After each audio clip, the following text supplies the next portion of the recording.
পায়ের গোড়ালি থেকে শুরু করে মাথা পর্যন্ত সব জায়গায় তাদের টর্চার যে ধরন সেটা অনেক বিভৎস ছিল। জুলাই এখনো চলছে, কেননা আমাদের এখন আহত ভাইরা পূর্ণাঙ্গ চিকিৎসা পায়নি।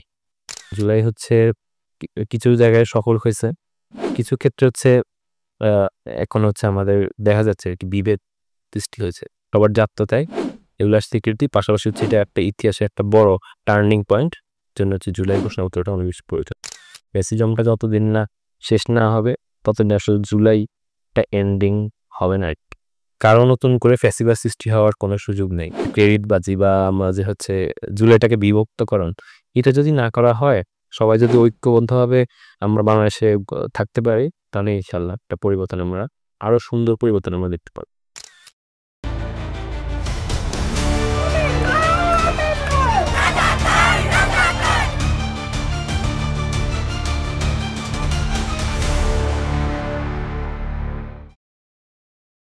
প্রিয় দর্শক, আসসালামু আলাইকুম। মেটানুজ নিবেদিত জুলাই আন্দোলনের স্মৃতিচারণা নিয়ে আইনিউজ ভিডির বিশেষ আয়োজন লাল জুলাইয়ের দিনগুলোতে আমি জুয়েল আজম আপনাদের স্বাগত জানাচ্ছি। দর্শক, আপনাদের কি মনে আছে, যখন জুলাই আন্দোলন তীব্র ছিল ঠিক সে সময় আদালত প্রাঙ্গণে পুলিশ একজন কিশোরকে নিয়ে যাচ্ছিল, ঠিক সেই সময় কিশোর গায়ে ছিল বাংলাদেশের ৩৬ নাম্বার জার্সি এবং তার বুকে ছিল দেশের প্রতি গভীর ভালোবাসা, চোখে ছিল ফ্যাসিজমের প্রতি ঘৃণার বহিঃপ্রকাশ। তিনি হচ্ছেন হাসনাতুল ইসলাম ফায়াজ, যিনি আজকে আমাদের লাল জুলাইয়ের দিনগুলি বিশেষ অতিথি হিসেবে আছেন। আসসালামু আলাইকুম, কেমন আছেন? ওয়ালাইকুম আসসালাম, আলহামদুলিল্লাহ ভালো আছি। এই যে যখন জুলাই আন্দোলন শুরু হলো, কিভাবে এই আন্দোলনে যুক্ত হলেন? আমরা ঠিক শুরুটা জানতে চাই আপনার। জি, অসংখ্য ধন্যবাদ আপনাদেরকে। আমি ভালো আছি, কিন্তু আমি যদি জুলাইয়ের পার্সপেক্টিভে কথা বলি, তাহলে আমাদের আহতরা এখনো পূর্ণাঙ্গ চিকিৎসা পায়নি, অনেক আহত। সেই ক্ষেত্রে তারা পূর্ণাঙ্গ ভালো নেই। জুলাইয়ের প্রথমে মূলত আমার আন্দোলনে যুক্ত হওয়ার যে বিষয়টা, সেটা ছিল 16ই জুলাই। 16ই জুলাই রাতে যখন আমি আর কি নিউজ স্ক্রল করছিলাম তখন দেখছিলাম আবু সাইদ ভাইয়ের যে শাহাদাতের যে ভিডিওটা, ওইটা আসলে আমাদেরকে তখন অনেক বেশি মানে মনকে অনেক বেশি নাড়া দিয়েছিল। মন নাড়া দেওয়ারই স্বাভাবিকতার মন নাড়া দেওয়ারই কথা, যে একটি দাবি আদায় করতে গিয়ে, একটি যৌক্তিক দাবি আদায় করতে গিয়ে কিভাবে বুক পেতে দিয়ে গুলির সামনে সে শহীদ হয়ে গিয়েছিল, এবং সে একই দিনে আরো উনি মোট 6 জন শাহাদাতের যে নজরানা পেশ করেছিল বাংলাদেশ বিভিন্ন প্রান্তে। সেই মুহূর্তে আমাদেরকে ওই কাহিনীগুলো বা ওই বিষয়গুলো আমাদেরকে অনেক বেশি নাড়া দিয়েছিল। আমাদের এসএসসি পরীক্ষা শেষ হয়েছিল, এই আর কি। ওইখান থেকে মূলত জুলাইয়ে অংশগ্রহণ করার আমরা প্ল্যান, ওইখান থেকে আমাদের বন্ধু ভাইরা সবাই মিলে একসাথে আমরা জুলাইতে অংশগ্রহণ করার প্ল্যান করি। আমরা যখন দেখলাম আন্দোলন চলছে, ঠিক সে সময় অনেকে ছোট ছোট চিরকুট লিখে ঘর থেকে বাইর হয়ে যেত, আন্দোলনে যেত, কিংবা বাবা মার কাছে বিদায় নিয়ে যেত। ঠিক ওই মুহূর্তগুলো কেমন ছিল আপনার কাছে? ওই মুহূর্তগুলো আসলে ছিল মূলত জুলাই স্পিরিট আর কি। জুলাই স্পিরিট বলতে অন্যায়ের বিরুদ্ধে, ফ্যাসিবাদের বিরুদ্ধে যে স্পিরিট আমাদের মধ্যে ছিল বাংলাদেশের আপামর জনগণের ভিতর, বিশেষ করে ছাত্র সমাজ, তাদের সেই স্পিরিট থেকে তারা মূলত এই কাজগুলো করতে পারছিল আর কি। আমার যেটা মনে হয় পেরেছিল, সেটা হচ্ছে তারা অন্যায়ের বিরুদ্ধে যে আপোষহীন, সেটাই আর কি তাদের এই সকল কার্যক্রমগুলো এটাই তা প্রমাণিত করে। জুলাই আন্দোলন যখন শুরু হয়েছিল, ঠিক সে সময় শুরুতে আন্দোলনের গতি ছিল একরকম, বৈষম্য বিরোধী কোটা সংস্কার আন্দোলন। ঠিক পরবর্তীতে আন্দোলন তীব্র হতে থাকে, পুলিশের বাড়াতে থাকে, গুলি করতে থাকে, প্রশাসন হাসিনার যে ফ্যাসিজম ছিল সেটাও তীব্র হতে থাকে। এই আন্দোলনের গতিটা আপনার চোখে কেমন দেখা গিয়েছিল শুরুতে? আন্দোলনের গতি আমি আসলে 16 তারিখে আর কি, আমরা 16 তারিখের পরে 16 তারিখ থেকে আমরা আন্দোলনে যুক্ত হই। তো আন্দোলনে যুক্ত হওয়ার পর তো আমাদের ওইখানে আমরা যতটুকু দেখেছি বা শুনেছি, পুরা পাড়া সব বিবেচনা করে এখানে আসলে নির্বিচারে হত্যাকাণ্ড ঘটানো হয়েছে। তো এই জুলাইটা তীব্র হওয়ার পিছনে সবচেয়ে বড় কারণ যে তারা বিগত 17 বছর 15 বছর তারা যেই নির্যাতনের একটা পরাকাষ্ঠা চালিয়েছিল, তার জনগণের প্রতি যে তাদের কোনো মায়া নেই, এই বিষয়টার কারণেই তারা হচ্ছে ওই যে নির্বিচার হত্যাকাণ্ডগুলো করতে পেরেছিল। এবং এই হত্যাকাণ্ডগুলো করার কারণেই আমাদের মনে আর কি তাদের বিগত সময়ের যে দোষ ত্রুটিগুলো সেগুলো আরো তীব্রতর হয়েছিল। পাশাপাশি আমাদের চোখের সামনে যে ভাইরা শাহাদাত বরণ করেছিল, তাদের এই বিষয়গুলো আর কি আমাদেরকে কষ্ট দিয়েছিল অনেক, এবং আমাদেরকে অন্যায়ের বিরুদ্ধে লড়তে সাহস যোগাইতে আমাদেরকে অনেক বেশি সহযোগিতা করেছে। আর এই জন্যই মূলত পুরো বাংলাদেশ পেরিয়ে আন্তর্জাতিক পরিমণ্ডলও তাদের এই যে জুলাই আন্দোলন, এটা হচ্ছে অনেক বেশি তীব্রতর হয়েছিল। যখন আপনি আন্দোলনের নামছিলেন, রাজপথে ছিলেন, ঠিক সেই সময় আপনার চোখের সামনে এমন কোনো ঘটনা ঘটেছে কি যা এখনো আপনাকে খুবই ভাবায়? আন্দোলনের সময়ে তখন হচ্ছে আমি যে বিষয়টা আসলে আমার চোখে মনে হচ্ছিল অনেকগুলো বিষয় ছিল। একটা বিষয় সেটা হচ্ছে যে কড়া রোদ পড়ছে, হ্যাঁ? দুপুরবেলা একদম মানে আমার ওই মুহূর্তটাও তখন অনেক বেশি গরমও পড়ছিল। তখন হচ্ছে ভাইদের মধ্যে ওইখানে যারা আন্দোলন করে, ভাই বোনদের মধ্যে আমাদের, তাদের যে ওই যে তারা সেই মুহূর্তে স্লোগান দিচ্ছে কড়া রোদের মধ্যে, একদম মানে রোদে পুরো মানে তাদের হচ্ছে কোনো বাধাই তাদের কাছে বাধা মনে হচ্ছিল না। এই বিষয়টা আসলে সব ক্ষেত্রে আমরা দেখতে পাই না। এটা হচ্ছে এক্সেপশনাল একটা বিষয়। পাশাপাশি হচ্ছে আমরা তখন দেখেছিলাম কয়েকটা স্পট আমরা যেখানে ছিলাম, হ্যাঁ? এই অঞ্চলে আমরা দেখেছি হচ্ছে আমাদের একজন ভাই শহীদ হয়েছিল ১ম যেদিন আমরা ১৭ তারিখ দেখেছিলাম। ভাই শহীদ হওয়ার পর তার হচ্ছে তিনি হচ্ছে এক জায়গায় শহীদ হয়েছিলেন। তাকে দেখি নাই, কিন্তু তার শার্টটা নিয়ে আরকি সবাইকে দেখাচ্ছিল একজন। তার তার শার্টে রক্তাক্ত শার্ট, এবং ভিতরে হচ্ছে তার গুলি ঢুকেছিল। তো ওইটা ছিল আসলে কখনো এরকম দৃশ্য কখনো আমি দেখি নাই। হ্যাঁ? একজন মানুষ এভাবে মারা গিয়েছে গুলির সামনে। তো ওইটা ছিল আসলে একটা অন্যরকম বিষয় ছিল। এবং সেদিন কিন্তু এরপরে আবার অনেকেই শহীদ হয়েছিল সেদিন। এটা তো চলতেই ছিল এক নাগাড়। তারপর আরেকটা বিষয় ছিল হচ্ছে আমাদের আ আন্দোলনের ভিতরে বিভিন্ন ইনফর্মার, তারা হচ্ছে আন্দোলনের তথ্যগুলা প্রোভাইড করত। তারা হচ্ছে আমরা কি করি বা না করি আমাদের আন্দোলনের ভিতরের যেই বিষয়গুলা, যেমন আমি যখন হচ্ছে পানি দিচ্ছিলাম সবার কাছে, আমি স্লোগান দিচ্ছিলাম, এটা তাদের পছন্দ হয়নি। তখন এই ইনফরমেশনগুলো তারা প্রোভাইড করতো, এবং তারা বিভিন্নভাবে আন্দোলনটাকে বানচাল করার জন্য তারা ভিতরে থাকতো আরকি এটা আমরা পরে জানতে পারছি আরকি আমি। পরবর্তীতে থানায় গিয়ে তারপর জানতে পারছি। কিন্তু এই বিষয়গুলো আসলে কষ্টকর ছিল আরকি, বা এক্সেপশনাল ছিল অন্য যেকোনো বিষয় থেকে। আমরা দেখলাম যে যখন আন্দোলন চলছিল তখন বাংলাদেশের জার্সি পরিহিত একজন কিশোরকে নিয়ে যাচ্ছে পুলিশ আদালত প্রাঙ্গণে। ঠিক সে সময় যে ওই ফুটেজ সারা বাংলাদেশ বল বলব না পড়ে, এবং এই আন্দোলনকে অনেক দ্রুত এটা প্রভাবিত করে। সেই কিশোরটি হলেন আপনি। কিভাবে আপনি গ্রেপ্তার হলেন? ঠিক কোন সময়? আমরা শেষ সময় আলোচনা হচ্ছে। আমি মূলত হচ্ছে আমরা হচ্ছে টানা কয়েকদিন আন্দোলন করার পর বাসা থেকে মনে হয় আর আন্দোলন কমপ্লিট করতে পারিনি। তো কন্টিনিউ করতে না পারার পর বাকি ২ দিন আমরা বাসায় ছিলাম। তো হচ্ছে তো আন্দোলনে তো আমরা সক্রিয় ছিলাম। আমিও ছিলাম, আমার বন্ধু-বান্ধবও ছিল, সবাই ছিল। তো তারা হচ্ছে ওই সক্রিয়করণের জায়গা থেকে তারা আরকি বিভিন্ন জনকে টার্গেট করে। তা আমাকে হচ্ছে বাসা থেকে তারা যখন অ্যারেস্ট করে ২৪ তারিখ, এরা রাত্রে অ্যারেস্ট করার পর তারা হচ্ছে ১ম নিয়ে গেল থানায়। তো থানায় তারা নিয়ে যাওয়ার পর তারাই হচ্ছে তারা চাচ্ছিল আরকি আমার মাধ্যমে আ আরো কয়েকজনকে গ্রেফতার করতে, আমাদের বন্ধু-বান্ধব। আর আমি তো সাইকেল দিয়ে আসা যাওয়া করতাম আন্দোলনের সময়। তো তাদের আসলে চোখে পড়ে গিয়েছিল। এরকম মনে হয় কি ধারণা আরকি। তো তারা হচ্ছে ওইখানে আসলে অনেকেই গুরুত্বপূর্ণ ভূমিকা রাখছিল আমাদের মাতোয়াইল অঞ্চলে। ওইখানে বিভিন্ন সংগঠনের ব্যক্তিত্বরা ছিল, সাধারণ মানুষ বেশি ছিল ওইখানে। তো ওইখানে যেমন মাসরুর ভাই ছিল একজন, হুম? আসিফ ভাই ছিল, রাশেদ ভাই ছিল। উনারা অনেক গুরুত্বপূর্ণ ভূমিকা রাখতো এখানে। তারপর আমার ছিল কয়েকজন। তো তারা চেয়েছিল যে উনাদের তথ্যগুলা নিতে আমার থেকে। কিন্তু আমি এটা প্রোভাইড করিনি তথ্যগুলা। ওই প্রোভাইড না করার কারণে তারা মূলত আমার উপর ক্ষিপ্ত হয় বেশ। তারপর এরা থানায় নেয়, নির্যাতন করে অনেকক্ষণ রাতভর। তারপর মূল ছিল তাদের আমাদেরকে আমার কাছে কয়েকটা একটা লিস্ট দেখাচ্ছিল। লিস্ট দেখায় বলছিল যে এখানে যে ব্যক্তিরা আছে এরা হচ্ছে তারা হচ্ছে একটা মামলা দিবে, আমাকে বলতে হবে যে হ্যাঁ এটা ওরা করছে। মানে আমাকে মূলত একটা সাক্ষী দিতে হবে যে এরা করছে এটা। তার একটা সাক্ষী নিতে চাইছিল। আমি ওইটাও দিই নাই আরকি। হ্যাঁ, আমি হচ্ছে যেটা আমি দেখি নাই, যেটা ওরা করে নাই সেটা আমি কেন করব? হুম।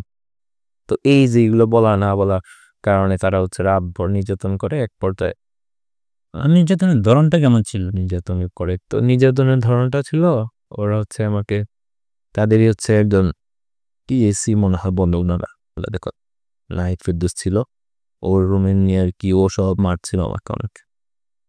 তো মারার ওইখানে আবার হচ্ছে আপনি হচ্ছে দেখে থাকবেন ওই যে আমাদের পুলিশের একজন ছেলেকে যে মারছিল, হত্যা করেছিল। দেখবেন জাকির হোসেন নামে একজন পুলিশের। উনি তখন মনে হয় ওইখানে তদন্ত কর্মকর্তা ছিল। তো উনিও ওইখানে ছিল। উনারা সবাই মিলে আরকি চেষ্টা করছিল বিভিন্নভাবে। আসলে বর্ণনাটা করলে আসলে অনেক খারাপ লাগে। এরা তো বিভিন্নভাবে আপনার হচ্ছে টর্চারটা করছিল পায়ের গোড়ালি থেকে শুরু করে মাথা পর্যন্ত। সব জায়গায় তাদের টর্চার যে ধরন সেটা অনেক বীভৎস ছিল। অনেক কঠিন ছিল বিষয়গুলা। এগুলোতে আসলে এখন বর্ণনা করা অনেক কষ্ট হয়।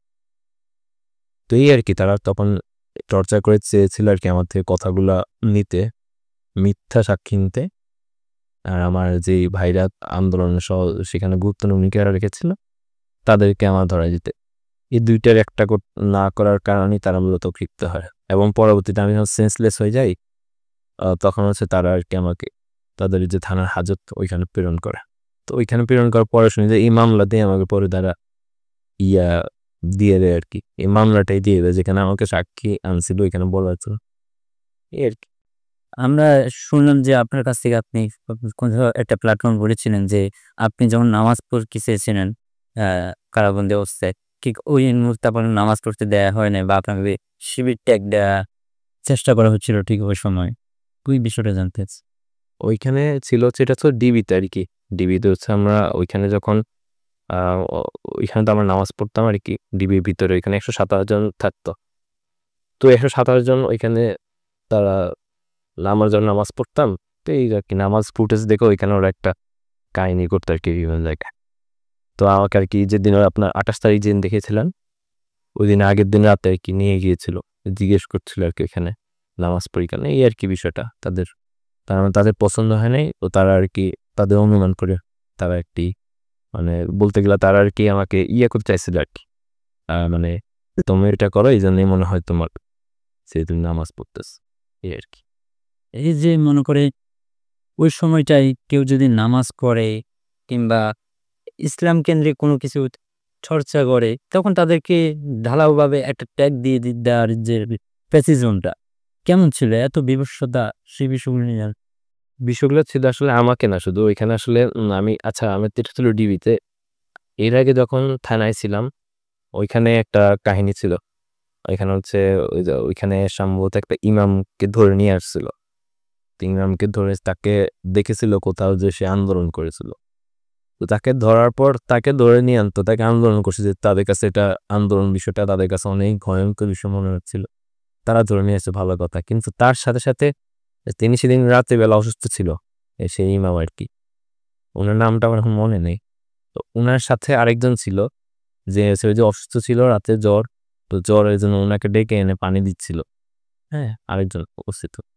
তো উনাকে অ্যারেস্ট করছে পাশাপাশি যে পানি দিচ্ছিল ওই যে জ্বর ডাকিয়ে আনছিল যে অসুস্থ দেখে সুস্থ করার জন্য তাকে অ্যারেস্ট করে নিয়ে গেছিল এবং দোনোজনকে অ্যারেস্ট করার কারণ ছিল আরেকজনকে অ্যারেস্ট করার কারণ ছিল উনার কিন্তু পোশাকে বা আশাকটা একটা অনেক বেশি সুন্দর ছিল আর হচ্ছে যে দাঁড়িয়ে ছিল অনেক বেশি তার হচ্ছে বেশভূষাটা হচ্ছে ইসলামিক দেখছিল এই জন্য আর কি তাকে অ্যারেস্ট করে নিয়েছিল এটা ছিল ওইখানে কাহিনী এবং তাকে আমার থেকে বেশি টর্চার করছিল হ্যাঁ ওইখানে এই বিষয়গুলো দেখছিলাম ওইখানে খারাপ লাগছে এই যে ওই মুহূর্তটায় কোন ধরনের ভয় পেয়েছিলেন কিনা যে পুলিশের যে টর্চার করা হচ্ছিল আপনাদের উপর বারবার মিথ্যা সাক্ষী দেওয়ার যে পরিকল্পনা ছিল তা প্রেসার ক্রিয়েট করতেছিল? ভয়ে আসলে এখানে সাধারণত সবাই ভয় পায়।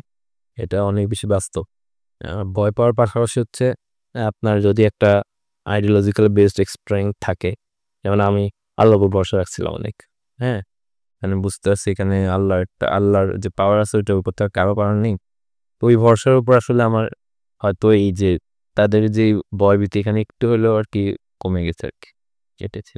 আপনাকে যখন আদালতে তোলা হচ্ছিল, ঠিক সেই সময় আপনার হাতে একটা ব্যাগ ছিল। তারপর হচ্ছে বাংলাদেশের জার্সিটা পরিহিত ছিল। এটা কি আন্দোলনে যখন গিয়েছিলেন, ওই মুহূর্তের জার্সিটা এটা? আন্দোলন তো আন্দোলন তো কয়েকদিনই গিয়েছিলাম, কিন্তু কিছুদিন এই জার্সি পরছিলাম, পরি নাই, পুরা ঠিক নাই। কিন্তু আন্দোলন মূলত এই স্পিরিটটা তো খুবই ছিল আমাদের বাংলাদেশেরই, বাংলাদেশকে ধারণ করে। তো ওইভাবে আর কি আন্দোলন জার্সি পরা হলো, এটা নিয়ে আলাদা কোনো ইয়ে ছিল না, ফ্যাক্টর ছিল না।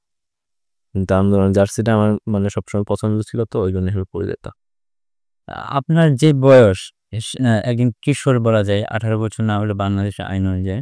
তো সেক্ষেত্রে আমরা দেখলাম যে আপনাকে আদালতে তোলা হচ্ছে।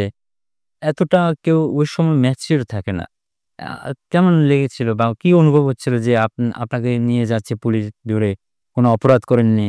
দেশের জন্য আন্দোলন করতে গিয়েছেন একটা ন্যায্য আন্দোলনে। তখন কেমন কি অনুভব হচ্ছিল আপনার?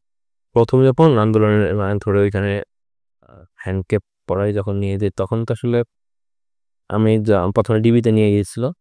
তো ওইখানে আসলে দেখছিলাম যে আসলে অনেকের মানে কঠিন অবস্থাগুলো, ওগুলো আসলে সহ্য করার মতো ছিল না। মিজান ভাই ছিল একজন, উনি আমাকে অনেক বেশি ওখানে হচ্ছে আমাকে অনেক মানে আমি যখন ডিবিটা তো আসলে অন্যরকম ছিল, যেখানে রাখছিল 127 জন না কয়জন ছিল। আমরা জুলাই আন্দোলনের স্মৃতিচারণা করছি। এই ক্ষেত্রে আমরা জানতে চাই যে আপনি বলেন কেমন ছিল ডিবি, যে পাশু যে নির্যাতনগুলা, সে স্মৃতিচারণে আছে আমাদের মূল এই অনুষ্ঠানটা। আপনি বলতে পারেন, সমস্যা নেই। ডিবির বিষয়টা ওইখানে আমাকে যখন প্রথমে মানে প্রবেশ করা আর কি ডিবির ভিতর, সেলের ভিতর। তো ওইখানে আর আপনার প্রথম আমার মানে আমাকে দেখেই আসলে অনেকের ইয়ে হয়ে গেছিল যে আসলে আমাকে কি জন্য নিয়ে আনছিল। আমি নিজেও তো আসলে ছিলাম না। তো তারা হচ্ছে ওইখানে ভাই অনেকেই মানে ওইখানে বেশিরভাগই ছিল আন্দোলনকারী সেই মুহূর্তে। তো ওইখানে মিজান ভাইও ছিল, একদম মিজান ভাই, উনিও ছিল আন্দোলনকারী।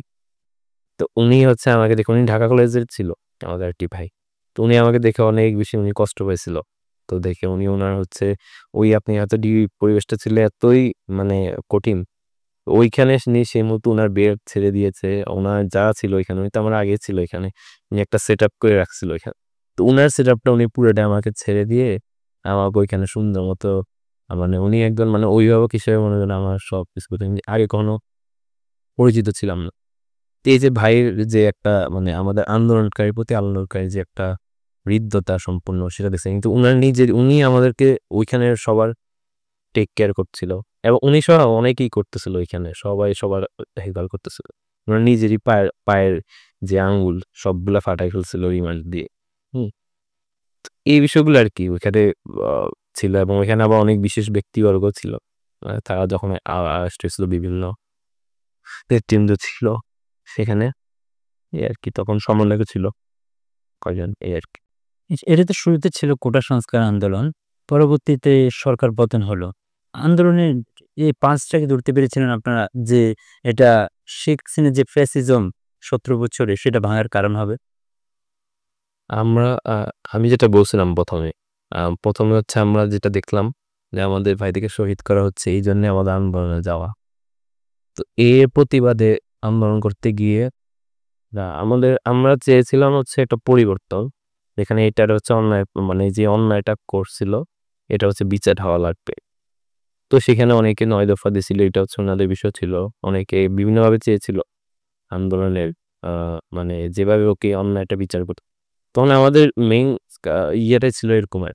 কিন্তু একসময় হচ্ছে তাদের যখন মানে তারা মানে দুঃখ প্রকাশ না করে তখন তারা আরো বেশি তাদের যে মেসাকার শুরু করে দিয়েছিল, তখন আর কি আমাদের মনে হয়েছে এভাবে তো চলতে পারে না কোনো কিছু। এভরিওয়ান সবার মনে হয়েছিল যে এটা তো আসলে এভাবে শেষ মুহূর্তে করা যায় না, এভাবে তো সম্ভব না, এটা কোনো কাজ না। আরো যদি আপনি রাষ্ট্রীয় বাহিনীর মাধ্যমে বলেন অসম্ভব কাজ। তো সেই মুহূর্তে আমাদের মনে হয়েছিল যে এটা আসলে একটা বিহিত হওয়া দরকার। সেই জায়গা থেকে এটা হয়েছিল, যতটুকু আমাদের স্পিরিট ছিল আমাদের মনে। হ্যাঁ, তা আমাদের আমার স্পিরিটটা আর কি 24 তারিখে তো আমাকে অ্যারেস্ট করার পর শেষ হয়ে গিয়েছিল। কিন্তু আমরা তাও ও মানে ভিতরে থাকার সময় মনে হচ্ছে যে ইনশাল্লাহ কিছু একটা হবে। ওতে এই ভরসাটা ছিল আর কি। যে স্পিরিট নিয়ে এই জুলাই বিপ্লবটা হলো, তার কতটুকু পূরণ হয়েছে? বা কি ব্যর্থ হয়ে গেছে জুলাই আন্দোলন? কি মনে হয় আপনার? না, জুলাই কখনোই ব্যর্থ হবে না। জুলাই চলমান, এখনো চলছে জুলাই। জুলাই এখনো চলছে, কেননা আমাদের এখন আহত ভাইরা পূর্ণাঙ্গ চিকিৎসা পায়নি। আমাদের তখন যারা শহীদ ফ্যামিলি হয়েছিল তারা এখনো তাদের এটা আসলে চলমান এই জন্যই, কেননা যাদেরকে আমরা হারাই ফেলছি তারা তো আসলে আর কখনো ফিরে আসবে না। এই মনটা তো মনে করেন কোন একটা মায়ের, যে মা হারাইছে শহীদ, তার ছেলে বা মেয়ে যাকে হারাইছে, সে তো আসলে কখনো এটা বলতে পারবে না। ঠিক তেমনি আমরা এটা বলতে পারবো না কখনো। তো সেই জায়গা থেকে আহ জুলাই হচ্ছে কিছু জায়গায় সফল হয়েছে, কিছু ক্ষেত্রে হচ্ছে আহ এখন হচ্ছে আমাদের দেখা যাচ্ছে আর কি বিভেদ সৃষ্টি হয়েছে কিছু ক্ষেত্রে। তো এই বিভেদগুলো আমরা চাই না এগুলো হোক। মূলত সে সংস্কারমূলক যে কাজগুলা, এগুলো আমাদের আরো বেশি হওয়া দরকার। এগুলো হইলে আমাদের হচ্ছে জুলাইটা আরো বেশি পরিপূর্ণতা পাবে। আর ইনশাল্লাহ এটা হবে, আমরা বিশ্বাস করি। ৫ই আগস্টের পরে বলা হচ্ছে যে জুলাই আন্দোলনের যে ক্রেডিট নিয়ে ভাগাভাগি শুরু হয়ে গেল। সবাই যে যার মতো ক্রেডিটকে দাগ বর্ডার করা শুরু করলো। এটা কি হওয়ার কথা ছিল? এই আন্দোলনে সকলের অংশগ্রহণ ছিল। তাহলে ক্রেডিট নেওয়ার এই বিষয়গুলো কেন আসলো? আমি যদি আপনাকে জিজ্ঞেস করি এখন যে ক্রেডিট বিষয়টা কি, আপনি কি জবাব দিবেন এটা? এই যে জুলাই যারা আন্দোলন করেছে, তারা নিজের করে নেবার বিষয়টা যেখানে সমন্বিত ছিল, সেটা করে প্ল্যান ইউজ করার চেষ্টা করছে। এই বিষয়গুলো কেন আসছে? বিষয়টা আপনার কথার মধ্যে একটা মানে উত্তর পেয়ে গেছে আমি, যে ক্রেডিট আসলে বিষয়টা কার ক্রেডিট এখানে? এখানে আপনি কজনকে কিভাবে মূল্যায়ন করবেন? আমরা যারা তখন হচ্ছে যাদেরকে দেখছিলাম, ক্রেডিট বিষয়টা আসলে এটা হইতে পারে এরকম, যারা তখন হচ্ছে বিভিন্নভাবে তারা গুরুত্বপূর্ণ বিষয়গুলা বাস্তবায়ন করতে এসে তাদেরকে সহযোগিতা করছে, সমন্বয়কদেরকে যারা সহযোগিতা করছে, সমন্বয়কটাতে আছে জুলাই মধ্যে। তো তাদেরকে হচ্ছে আমরা হচ্ছে তুলে ধরতে পারি। কিন্তু বিষয়টা তুলে ধরা মানে এই না যে তাদেরকে হচ্ছে পরিপূর্ণ হচ্ছে জুলাইয়ের একটা দিয়ে দেওয়া। তো তাদেরকে হচ্ছে আমরা তাদের কথাগুলো তুলে ধরতে পারি আর কি। বিভিন্ন সংগঠন এখানে ভূমিকা রাখছিল। কিন্তু এই জন্য মানে এটা না যে আমি একবার বলছি যে করছে এগুলা, একবার বলতেছি যে তার দ্বারা এই কাজগুলা হয়েছে, আবার আমি বলতেছি যে না, তার দ্বারা এগুলা হয়নি, হয়েছিল যে এদের দ্বারা। তো এই যে আপনি তো এখানেই বিভাজন করে ফেলছেন। তারপর আপনি যদি নতুন করে আপনি একটা আপনি জুলাই যদি বাস্তবায়ন হয়, মানে জুলাই একটা বড় আন্দোলন শেষ হওয়ার পর এতজন শহীদ হয়েছে, আপনি প্রতিজনের যদি বিষয়গুলো বিচার করতে চাই, আমরা বিষয়গুলো যদি বিচার করি, মানে প্রতিজনের প্রতিটা শহীদ কিংবা আহতদের, মানে এই বিষয়গুলোতে আমাদের মানে মনে যখন আসে আসলে ক্রিয়েটিভ বিষয়টাই আসে না, আমরা তখন ছোট হয়ে যায়। তো সেই জায়গায় যখন আবার মাস্টার মাইন্ড কথাটা আসে, এগুলো তো আসলে মানে এগুলা স্বাভাবিক না। এই জায়গা থেকে মূলত বিভেদ সৃষ্টি করা হয়। যারা তখন জুলাই তখন স্টেক ভূমিকা রেখেছিল, তাদের ভূমিকা অনেক ছিল, যাদেরকে এটা সবাই স্যালুট করে। কিন্তু এর মানে এই না যে তাদের এই ভূমিকার কারণে তারা মানে তারা এটা নিয়ে একটা হচ্ছে নিজেদের মতো করে শেপ দিবে, এটা হতে পারে না। এখানে ক্রেডিটের প্রশ্নটা আসবে না। আপনি হয়তো ভূমিকা নিয়ে কথা বলতে পারেন কিছু ক্ষেত্রে, কিন্তু ক্রেডিটের প্রশ্নটা আসবে না এখানে। আপনার যদি ক্রেডিটের কথা বলতে হয়, এখানে হচ্ছে জুলাইয়ের শহীদরা হচ্ছে এখানে ক্রেডিট, এবং আহতরা যারা এখনো হাসপাতালের বেডে শুয়ে কাটতেছে, সেদিন হয়তো আপনি দেখবেন ভিডিও বিভিন্ন, তো তাদের কাছে ক্রেডিট প্রশ্ন আসতে পারে। কিন্তু এটার মানে এই না যে আপনি একবার ক্রেডিট একজনকে দিচ্ছেন, আরেকবার ক্রেডিট এভাবে দিচ্ছেন, মানে এটা নিয়ে যে বিভাজন করার যে বিষয়টা, এটা হচ্ছে, এটা করা যাবে না। এটা যারা করছে তাদেরকে এই বিষয়ে আরো সতর্ক হতে হবে। এই যে জুলাই আন্দোলনে প্রবাসীদের ভূমিকা ছিল উল্লেখযোগ্যভাবে। ঠিক অন্যান্য শ্রেণী পেশার যে সকল মানুষ আছে, রিক্সার ড্রাইভার থেকে শুরু করে, হকার থেকে শুরু করে অনেকেই আন্দোলনে অংশগ্রহণ করেছেন। কিন্তু আমাদের অন্তর্বর্তীকালীন সরকার গঠনের পরে কোনো উল্লেখযোগ্য বন্টন নেই। এই বিষয়ে কোনো কথা হচ্ছে না যে সবাই জুলাই আন্দোলন করেছে এবং সবার একটা যে ন্যায্যতা আছে সেটা দান করা হয়নি। সেই বিষয়টাই এটা করা দরকার। আমি মনে করি অন্তত সরকার যিনি প্রধান আছেন তার মাথা হয়তো আছে বিষয়গুলা, হয়তো সবকিছু মিলে তিনি এগুলা বাস্তবায়ন করতে পারছে না, কিন্তু তিনি তার মাথায় আছে আমরা বিশ্বাস করি, এবং ইনশাল্লাহ এটা বাস্তবায়ন হবে। এভাবে করা দরকার। আচ্ছা, আমি যদি আপনার জানতে চাই যে জুলাইয়ের যে ঘোষণাপত্র নিয়ে বারবার কথা হচ্ছে, এই যে ঘোষণাপত্রটা কতটুকু জরুরি বা জরুরি বলে কেন দেওয়া হচ্ছে না? জুলাই ঘোষণাপত্র যেটা হচ্ছে আমাদের একটা সাংবিধানিক স্বীকৃতি আর কি আমাদের জুলাইকে নিয়ে। সো জুলাই সাংবিধানিক স্বীকৃতি দরকার, এটা মাস্ট, এটা প্রয়োজন এবং এটা দিবে ইনশাল্লাহ। কিন্তু এটা এখনো কেন দিচ্ছে না, এটা প্রশ্ন আমাদের। তো বিষয়টা হচ্ছে জুলাই এটা স্বীকৃতি, এটা বিষয়টা এরকম না যে আমাদেরকে আবার তারা না হলে পরে এই যে তারা হচ্ছে আমাদের হত্যাযোগ্য করে তুলবে, বা তারা হচ্ছে আমাদেরকে মানে এই জুলাই আন্দোলনটাকে একটা সন্ত্রাসী কর্মকাণ্ড বলে তারা প্রচার করবে। এই জন্য জুলাই স্বীকৃতি আসতে চায় না। কেননা যারা তখন আমরা জুলাই জুলাই জুলাই আন্দোলনে গিয়েছিলাম তারা আসলে শাহাদাতের একটা স্পিরিট নিয়ে গিয়েছিলাম।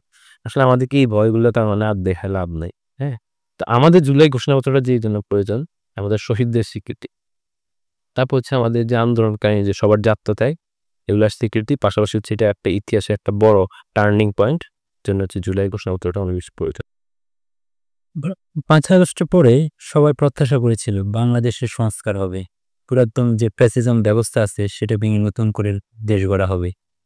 এস সে দায়িত্বগুলো অর্পিত হয়েছে বর্তমান তত্ত্বাবধায়ক সরকারের উপর। তার কতটুকু বাস্তবায়িত করেছে বা কতটুকু কমতি আছে এই সরকারের ভেতর সে বিষয়টি নিয়ে প্লেন। কিছু কিছু কমতি আছে কিছু জায়গায়, আবার অনেক জায়গায় হচ্ছে আমরা যেমন পাচারকৃত একটা অর্থ বা একটা অংশ, হ্যাঁ, যারা ফ্যাসিবাদী আমলে পাচার করছিল বিভিন্ন টাকা পয়সা, সেই ডলারগুলা কিছু অংশ আনতে পারছিল। আর মূলত হচ্ছে আমাদের এখানে এখানে তো অন্তর্বর্তী সরকার তো গঠন হয়েছিল, মূলত হচ্ছে আমরা হচ্ছে সবাই মিলে আর কি সহযোগিতা করবো আর কি তাদেরকে। আমাদের হচ্ছে সহযোগিতার হয়তো সবার জায়গা থেকে আর কি সহযোগিতার অংশটা হয়তো কম, এই জন্য তো তারা একটু কষ্ট হচ্ছে তাদেরকে বইতে। আর সংস্কার কাজগুলো যদি একটু বেশি গতিশীল করে ইনশাল্লাহ এগুলো হবে। কিন্তু আমাদের যে আশাটা ছিল আর কি সেই আশানুরূপ হচ্ছে না, ইনশাল্লাহ হবে, তবে আমরা আশা করি। এই যে জুলাই আন্দোলনে শহীদ হলো প্রায় 2000-এর মতো বলা হচ্ছে সরকারি হিসাব অনুযায়ী, আহত রয়েছে।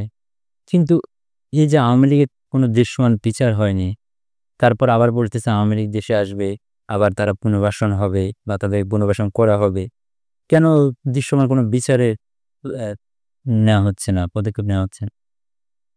দৃশ্যমান বিচার আসলে এই বিষয়টা আমার থেকে ভালো জানা হচ্ছে যারা বিভিন্ন পর্যায়ে আছে, হুম, সরকারি বিভিন্ন পর্যায়ে আছে, তাদের কাছে এটার উত্তরটা পাওয়া যাবে সঠিকভাবে। তা আমাদের দেশ থেকে আমাদের মনে হচ্ছে যে এখন আসলে ফ্যাসিজম যে কথাটা আর কি ওইটা আসলে বাংলাদেশ থেকে পুরোপুরি মানে নিশ্চিহ্ন হয়ে যায় না। আমি যেটা প্রথমে বলছিলাম আপনাকে যে জুলাই চলমান এই জন্যই আর কি ফ্যাসিজমটা যতদিন না শেষ না হবে ততদিন আসলে জুলাইটা এন্ডিং হবে না আর কি। তো এখন আর কি বিভিন্ন সেক্টরে তাদের হচ্ছে ভূমিকাগুলো আছে তাদের, পাশাপাশি আমাদের নতুন করে ফ্যাসিবাদ সৃষ্টি হওয়ার আমরা একটা গুঞ্জন দেখছি আর কি। তো এই বিষয়গুলো আর কি সব মিলে আমাদের হচ্ছে এই পুনর্বাসনের মতো যে নিকৃষ্ট কথা, এটা নিকৃষ্ট কাজ, এটা নিয়ে তারা চিন্তা করছে, কিন্তু এটা আমরা কখনোই হইতে দিব না। গত বছর যে জুলাই আন্দোলন ছিল, জুলাই মাস, ঠিক এই বছর জুলাই মাসে বসে আমরা গত বছর স্মৃতিচারণ করছি। কি মনে হচ্ছে যে আমরা যার জন্য এই জুলাই বিপ্লব পড়লাম তার কতটুকু পূরণ হওয়ার প্রত্যাশা ছিল বা আশা ছিল বা কতটুকু পূরণ হয়নি? বুঝতে চান একটা সেটা হচ্ছে যে জুলাইতে 1 বছর হয়ে গেল প্রায়। তো জুলাইয়ের যে আমাদের সবচেয়ে বড় যে অর্জনটা সেটা হচ্ছে আমাদের জাতিগতভাবে যে আমরা অন্যায়ের যে বিরুদ্ধে যে প্রতিবাদ, এটা আমাদের হচ্ছে দৃশ্যমান থাকবে এখন থেকে। কারো নতুন করে ফ্যাসিবাদ সৃষ্টি হওয়ার কোনো সুযোগ নেই। এটা হচ্ছে আমাদের অনেকগুলো প্রাপ্তি হিসাব করলে অনেকগুলো আছে প্রাপ্তি। তারপর হচ্ছে বিগত সময়ে যারা হচ্ছে মানে যারা গত 16-17 বছর যারা হচ্ছে মানে স্বাধীনভাবে কোনো কথা বলতে পারে নাই, মত প্রকাশ করতে পারে নাই এবং বিভিন্ন ধরনের নির্যাতনের শিকার হয়েছিল, তারা এখন স্বাধীনভাবে সবকিছু করতে পারছে। এটা ছিল হচ্ছে আমাদের জুলাইয়ের একটা অন্যতম বিষয় যেটা আমার প্রাপ্তি। আর প্রাপ্তি না এমন অনেক বিষয় আছে যেগুলো প্রাপ্তি হয়নি, আমাদের অপ্রাপ্তির বিষয়গুলো। তো ইনশাল্লাহ আমাদের সবগুলো আস্তে আস্তে আমরা এগুলা পূর্ণ হব ইনশাল্লাহ। তবে আমাদের যদি আমাদের যেটা আমি বলছিলাম তখন যে ক্রেডিট বাজি বা আমরা যে হচ্ছে জুলাইটাকে বিভক্তকরণ, এটা যদি না করা হয়, সবাই যদি ঐক্যবদ্ধভাবে আমরা বাংলাদেশে থাকতে পারি, তাহলে ইনশাল্লাহ একটা পরিবর্তন আমরা আরও সুন্দর পরিবর্তন আমরা দেখতে পারব। আপনাকে অসংখ্য ধন্যবাদ আমাদেরকে আজকে এই প্রোগ্রামের সময় দেওয়ার জন্য।